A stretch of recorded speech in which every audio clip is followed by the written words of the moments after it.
Hi, Andrew. Welcome. What would someone need to do when they first got access to ELMessenger Pro? All right. Good question, Martin. If you're brand new and you're just getting set up with the application, the first thing that you need to do is identify who it is that you're going to be targeting. Now, let's say, for example, you already know who, you already know where. What you would do then is create an outreach tag. So you create a tag specifically for the community that you're reaching out to. That could be the group, that could be the person they're following or the product or service that they're using. And then what you're going to do is you're going to create a 3-part message. We're going to use message segments for this, and you create a 3-piece message for this. The first thing is the introduction. It's just, hey, their name, hello, their name, some variations of that. Then you want to talk to them about what it is that you have in common with them. You want to find that common ground, because what this is going to do is it's going to answer the question inside of them. Why is this random person reaching out to me?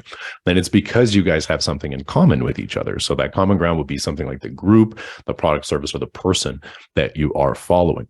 And then a question that you'd want to relate to that specific piece of common ground. So let's say, for example, we're both in a group. Say, hey, you and I are part of this community together.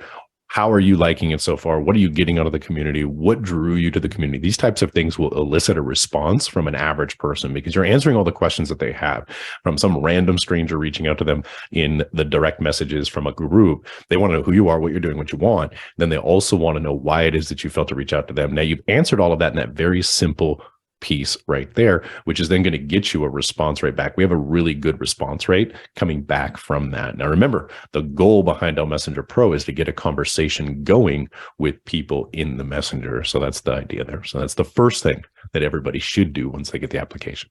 Awesome. And what about the people that already are in your friends list? Because ELMessenger Pro, like, you will need to render the contacts and all of the messages that are inside your messenger. They will get the default tag. Any advice what people should do to sort through their existing contacts, or what kind of system that they should use for the existing network and messages? Good stuff. Okay, so the very common misunderstanding is the friends in your existing profile, right? ELMessenger Pro has nothing to do with your friends. It helps you build a friends list, but more so it's everything to do with the messenger. So any of the conversations you currently have in your messenger, they're going to be default tagged as soon as you install the application. The first time you load it, it's just going to tag every single person that you've had that message or had a conversation with in Messenger, and that's going to be with your default. You can change that default to new friend, new contact, or whatever the case might be, but it's going to do that naturally.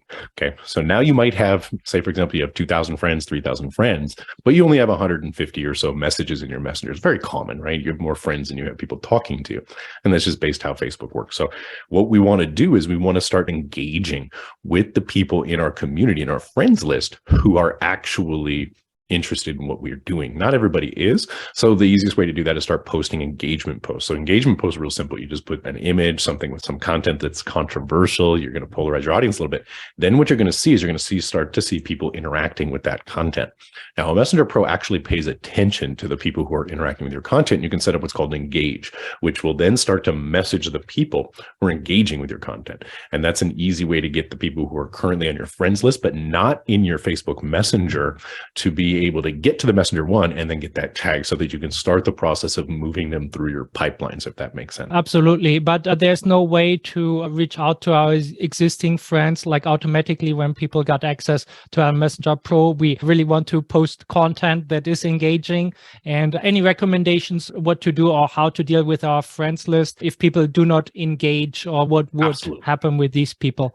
So if you're a premium user of ELMessenger Pro, there's a contacts tab in the back, which actually goes through your friends list to see who's engaging with you and who's not. So basically, if they like your content, comment on your content, or have spoken to you in Messenger, if they haven't done any of those 3 things, you'll have an opportunity of being able to default or automatically tag them with a re-engagement tag or a deletion tag, or anything that you want to choose, whatever your strategy is with that.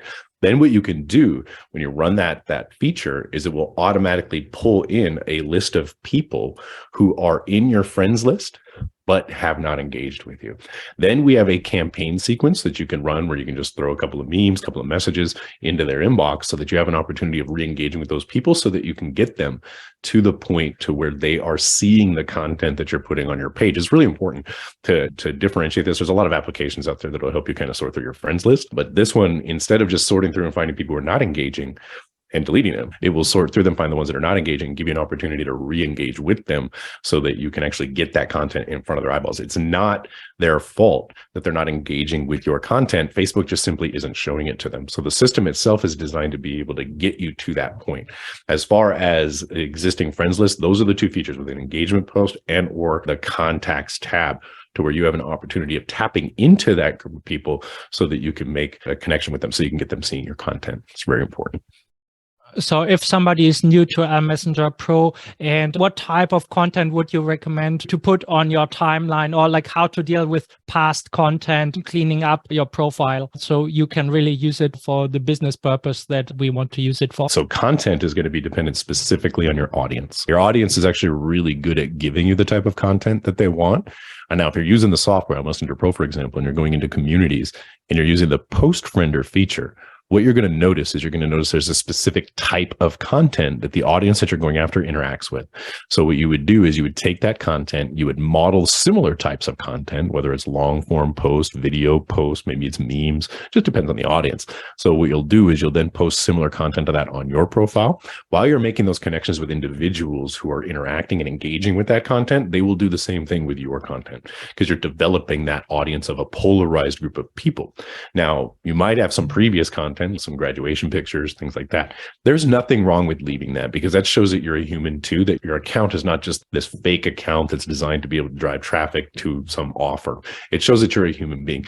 And as people, we like to connect with other humans, and we've lost that along the way. We've lost the path of connecting with other people, with all the automations, with all the AI and all the stuff that's out there. Now what we're ending up doing is we're ended up breaking that bond in between the person-to-person connection. So what we want to do is we want to reestablish that bond by putting ourselves back into it and giving these individuals content that they can resonate with. And don't take your personal life away from this, right? Your personal life is very important.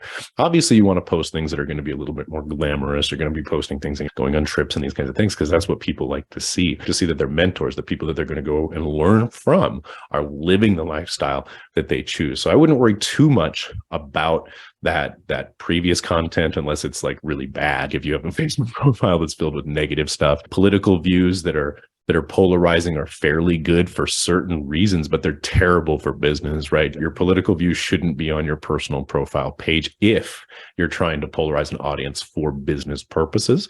You also, the same thing with religious views and those kinds of things. You want to polarize based off of marketing. You want to polarize based off of gurus and things like that, because now what you're doing is you're eliciting an emotional response with people, which is going to give you more feedback on the type of content that they're going to interact with. They need to interact with that content, because remember, your goal with your personal profile is just it's a billboard for what it is that you're going to be teaching the group of people that you're trying to facilitate and gather and cultivate, right? And then we move those individuals into our Facebook community, where we get a little bit more deep in the strategies and things like that. So that's the idea, at least how we look at it, for building up an audience, getting the people who are currently in your list, getting the people to really enjoy and engage with the content that you're currently putting out, is to make sure you just follow that process, model out the exact same content that they're already engaging with. And that makes life a little bit easier. Midjourney, ChatGPT, these things give us the ability to create some very unique imagery and content around that. So it's not the same dry stuff that you're used to seeing, but viral posts, those types of images are very important as well. So just keep that in mind as you're going through.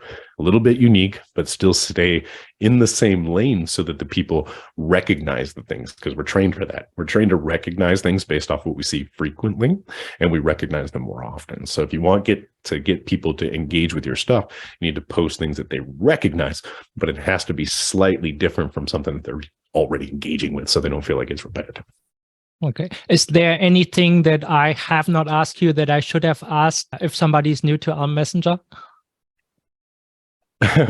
Oh boy. So somebody who's brand new to ELMessenger Pro, don't try to eat everything all at once. There's a lot inside of ELMessenger Pro, what it does. So your very first steps with anything, if you're brand new, just take it one step at a time. First things first, learn how to develop an audience. That's the most important piece to the whole thing. Second thing, once you've learned how to develop an audience, then what we do is we try to get them to engage. And we use the engagement features inside the system to do that. Okay. Your organization is in the messenger. That's all great. That's all dandy. But a lot of people, you don't need to spend a lot of time in that messenger worrying about the tags and those kinds of things being engaged. You need to spend more time creating connections and creating that content that they're going to engage with. Focus very heavily on building the audience, giving them content that they're going to interact with, and then identifying the problems that they have so that you can solve them. Now, Martin and I both know from experience that the problems that people have are very similar. They don't have something to sell or someone to sell it to if they do. If you can solve those two problems, it's really easy. There's a lot of vehicles that people can use to be able to do that, whether it's a sales funnel system from Groove, ClickFunnels, high level, it doesn't really matter. But when you really break it down to what your focus is to build that audience and then give them a way to build an audience themselves, sharing the same strategies that you're using. So hopefully that helps. Thank you very much, Andrew. And if people want to learn more, they can watch the next video that YouTube will suggest. So thank you very much for watching this and enjoy this series about ELMessenger Pro here on YouTube.